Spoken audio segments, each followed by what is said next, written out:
নমস্কার। আমার একটা কথা কিছুতেই মাথায় ঢুকছে না। যখন ইরানে খামেনি মারা গেছিল, তখন এই দেশে ধর্মনিরপেক্ষতার ভেখধারী সব রাজনৈতিক নেতারা প্রধানমন্ত্রীর নামে পর্যন্ত গালি দিতে ছাড়েনি।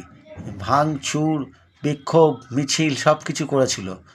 আর দোলের দিন তরুণ কুমার বলে একজন হিন্দু যুবককে পিটিয়ে যখন মারল, তখন কোথায় ছিল এই ধর্মনিরপেক্ষতার ভেখধারী নপুংসকেরা?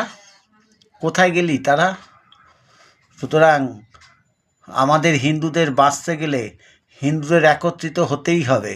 হিন্দুরা এক হলে তবেই ভারতবর্ষ হিন্দু রাষ্ট্র হবে, এবং ভারতবর্ষ হিন্দু রাষ্ট্রকে করার জন্য সমস্ত স্তরে সনাতনীদের এক হতে হবে, এক বার্তা, একসাথে চলতে হবে, একসাথে ফিরতে হবে, সমস্ত হিন্দু ভাই ভাই এইভাবে চলতে হবে।